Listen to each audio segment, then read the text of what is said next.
appreciate all of you who have attended. We are filming this, but you will not be on camera, so do not worry.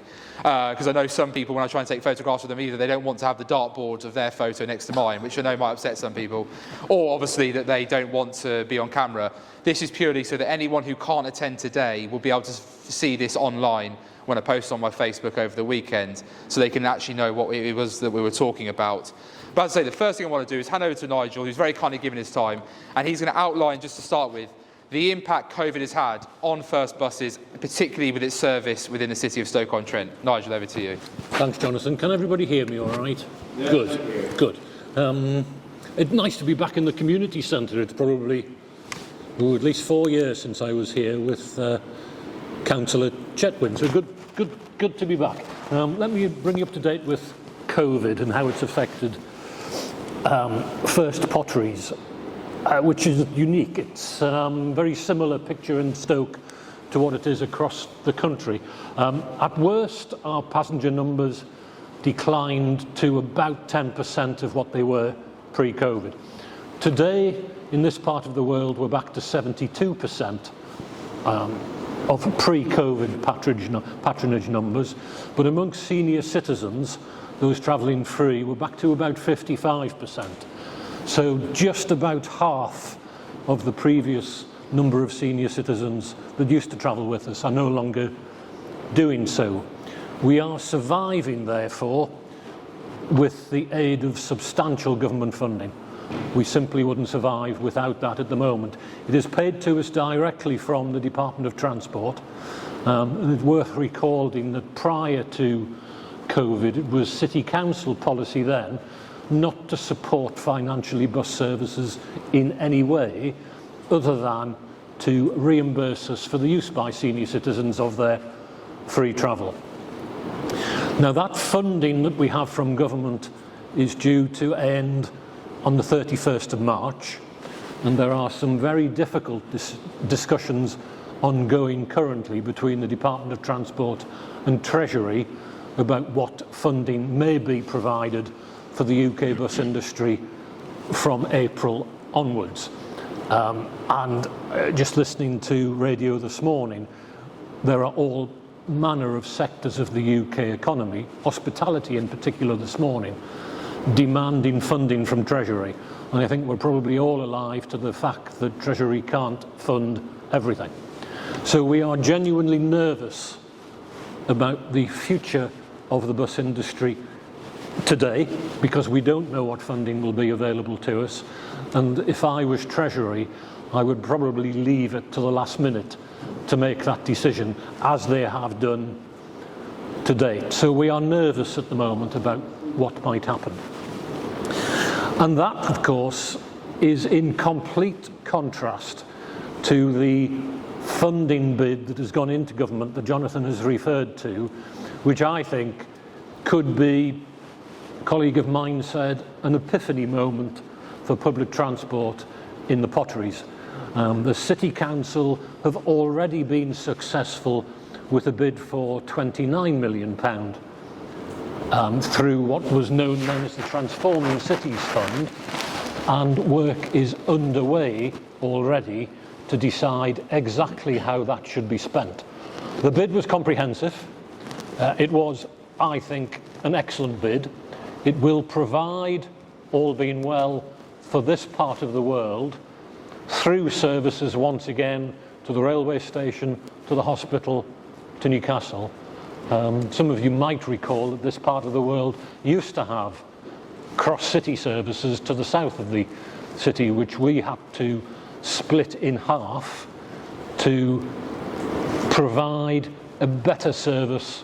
And it would be naive of me to suggest it's perfect. It isn't, but a better service than it would have been had, for example, a traffic incident at the south of the city affected bus service to this part of the city.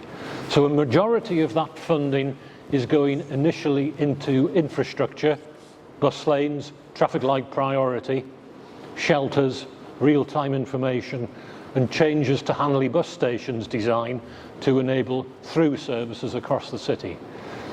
There's also an amount of funding in there to enable us or another operator to provide much better evening, early morning and Sunday services. Now, the City Council and every local authority, all 76 local authorities, currently have a legal obligation to design what's known as a bus service improvement plan. And that's been done. That was submitted to government at the end of October. Ourselves and D&G buses have been heavily involved in that. And that now goes forward to DFT to bid for another pot of funding. It started off at 3 billion. It's now down to 1.2 billion, unfortunately. The gap being financial support for the industry now. And we are hopeful, because of the strength of the bid, that DFT will look kindly upon the strength of that bid to enable us to build further upon what is already a good amount of funding, which we will, as far as we are able in the current difficult environment, match with investment in new vehicles. And I'm thinking currently those new vehicles are likely to be fully electric, because it would be wrong now to invest in further diesel vehicles. I should probably also mention our ongoing staffing situation. Not critical in the potteries yet, but it is in another part of my responsibility up in South Yorkshire. In South Yorkshire, since the beginning of July, we've lost 192 drivers. What appears to be happening across the country is that during periods of furlough, many of us have got used to increased leisure time, and our drivers are no different to that.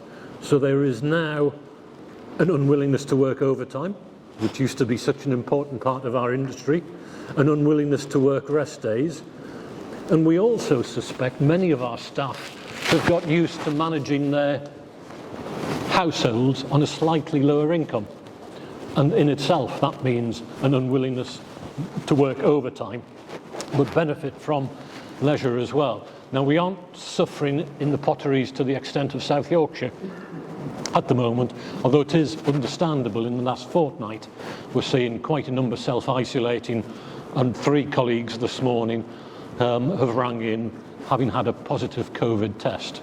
So I suspect, being entirely blunt, we're about to go into a period of unreliability as a result of staff shortage. So we'll deal with that to the best of our ability in the short term.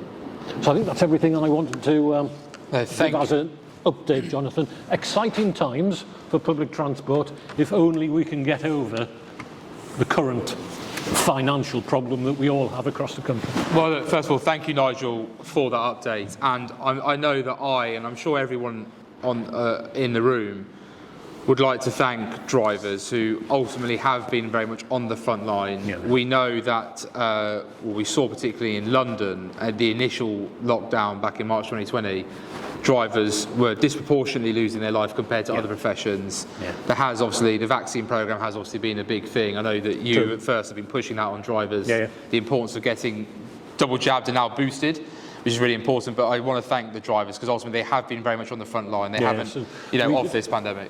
Earlier in the pandemic, we lost 2 drivers to COVID, but both of whom had chosen not to be vaccinated. So therefore, there's the importance there. But ultimately, if we go to the survey now, I'm really delighted, first of all, over 400 people to date. This is from the last survey results. And by the way, the survey is still available online, jonathangullis.com/campaigns. There is the bus survey still available. And, what made me happy was that 57% of those who responded said that they do use the bus on a regular basis, as well as 57% who said they use the car. So that was really pleasing to see those stats, that these are people who are talking from their real life experience. And when it came to how often the bus was used, 30% said it was weekly, 22% said it was daily, and 8% said it was monthly. So a large amount of people using that service. So I suppose if we come to the key stats, which are the existing bus routes convenient to travel around Stoke-on-Trent North, Kidsgrove and Talke, 60% said no, 22% said not sure, which is obviously not great, those figures, and I think does sum up the mood. And I will say one thing for Nigel, Jack Berreton in Stoke South, joking in Stoke Central myself, are regularly in contact with Nigel, and even though Nigel's not obviously head of the company, he very much is understanding the pain that we're feeling and when it comes to constituents. When do you think the bus services are most lacking? It was 45% said in the evening, 34% said late night, and as you heard with what Nigel has said, money from this Bus Back Better bid, this £90 million bid that we've submitted on behalf of the City of Stoke-on-Trent, is designed to actually improve that element, because I think for like Burslem, which I think would be a fantastic nighttime economy, it was the second best nighttime economy across the city. That could benefit from a better bus service linking in obviously with the city centre and surrounding areas. But obviously as well, if you want to go to the new Vic and we'll go watch a play, if you want to be able to go to the cinema in the evening, if you simply just want to go and see your friends and not have to take the car because you want to have a few beers before you head back, the bus service is something that's so important, and we see that within London and other major cities, a good nighttime service is good for the local economy. And I think Stoke-on-Trent, which is obviously one of the major cities in our United Kingdom, does deserve that. It was obviously raised about the Sunday service and bank holiday service as well, that was something that was lacking. And when you asked about how reliable do you consider bus services to be, 21% on the scale of 0 to 10, 0 being rubbish, 10 being brilliant. It was 0 to 2 were ranked at 21%, 3 to 4 at 18%, and then it was 16% for 5, which is neither reliable nor reliable. So again, a slim majority saying that they were okay to rubbish, to be quite honest with you, in terms of reliability, which I think does come in. When it came to about, is it good value for money, 47% said no, 28% said they were not sure, 25% said yes. And then when it said, how do you think the bus services can improve, 63% talked about more frequent services, 62% talked about better bus routes, and then 42% talked about fairer prices, which is why I listed off. And I would tend to agree that the frequency of service and the routes that are taken would be much better. You know, I look at Longport, for example, Longport railway station. We have a bus service just outside along the main road, obviously linking into the roundabout. I think it's bizarre that, first of all, that the bus stop is not called Longport railway station, which would help promote the fact we have a railway station there, which would drive more footfall towards it, which would encourage better use, and that it's not linked in necessarily with the actual train services that are currently being supplied. So not every hour, but thinking about when we've got football matches at Port Vale, where is the bus service picking up from Longport railway station football fans, taking them up to Hammill Road, and then obviously back down at the end of the game afterwards? Where's the service linking in with obviously if you're going to Crewe or to Derby or even to Stoke itself, to actually promote that kind of bus service? I do think as well that when we look at the bus services over in Smallthorne even, you know, if you want to get, as I say, into Hanley, it's not necessarily a problem, but not everyone wants to go into Hanley.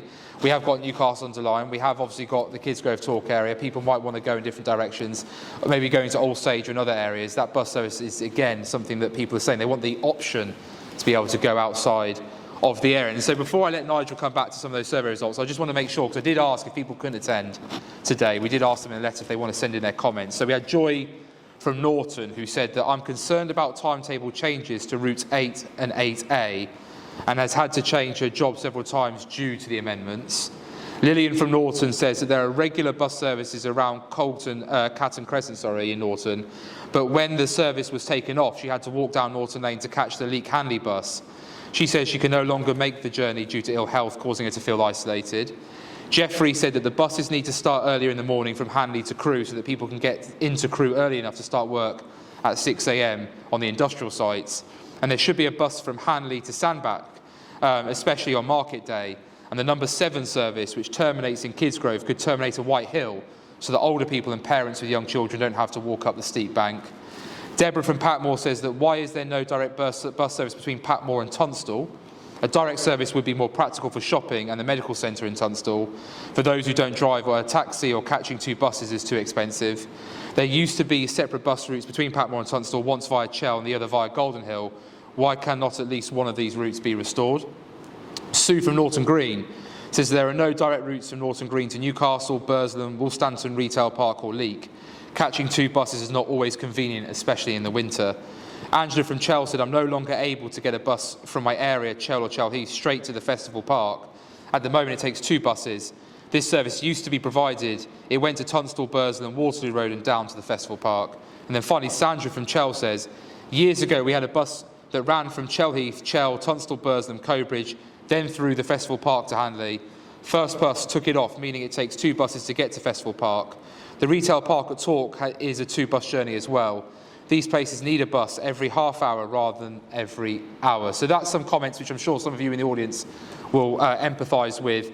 And it's interesting that from the survey, I must say, residents in the Great Cheltenham Packmore and Badley Green, Milton Norton wards in particular, the ones who are feeling the pinch on the bus services the most, particularly Brindley Ford, which, as we know, is very much on the rural end and has a large elderly population who are feeling very much isolated when it comes to a decent, regular, frequent and fair bus service that gets them into. As I say, not everyone wants to go to Hanley. They might want to go to the out-of-town retail shopping park that we have in the middle of Tunstall, which still baffles me why an out-of-town retail park was built in a town centre, but that's for another day.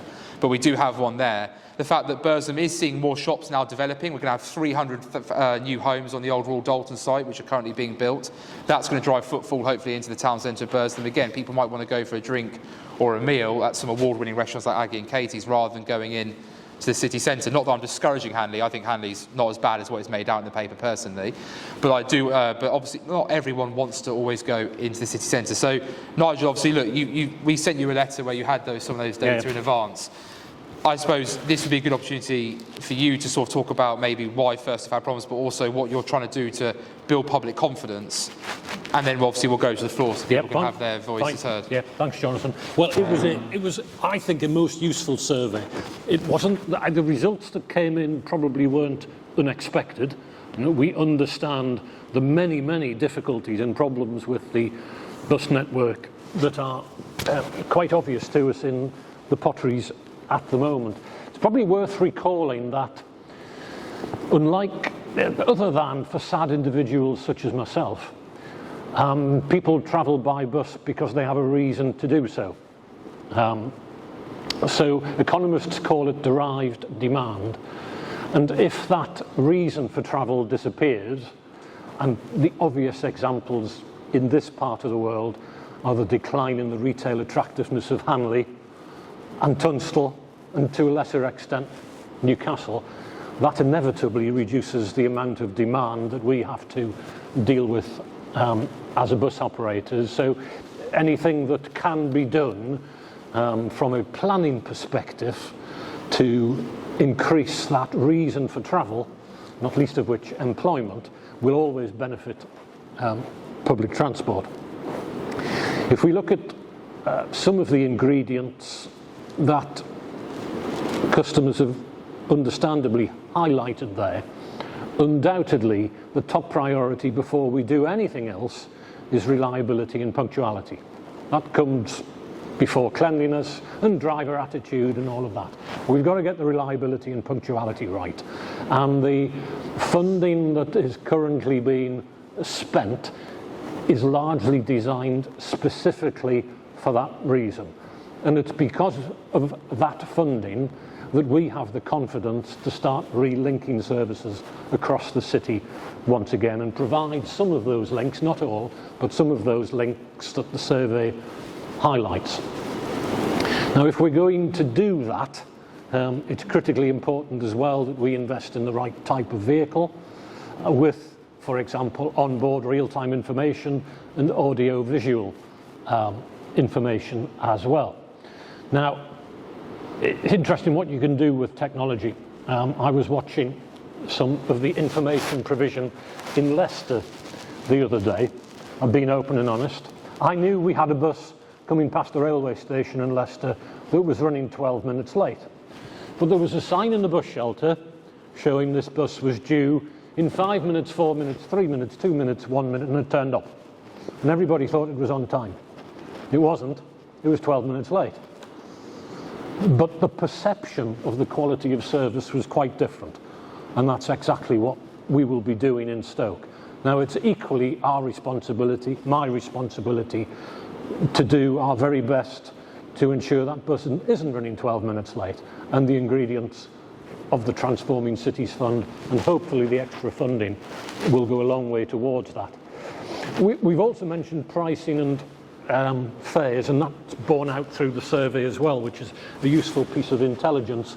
You might have seen on all our vehicles now, and I think all of D&G vehicles, an extra piece of technology in the luggage rack as you get off, a tap-off reader. So the technology now allows you to tap on with the driver's ticket machine, at the driver's ticket machine, with any form of credit card or electronic payment, and then tap off again when you alight. And the back office recognises the journey that you've made and guarantees you best value. So if you make a single journey, you are charged for a single journey. If you make a return journey, you're charged for the return journey. If you continue to travel during the day, and many people will make 6, 7, 8 different journeys during the day, you are only charged the maximum price of a day ticket, and the same applies for a week. Now that's First at the moment and D&G. I think it's important that it doesn't really matter who you travel with. So the same best value promise will shortly be introduced across the two operators. So it doesn't matter who you travel with, you're still guaranteed that best value. And I think for many, many people, that removes all the inconvenience and hassle and uncertainty and lack of confidence about paying for a bus fare. For many people, that is such a big hurdle.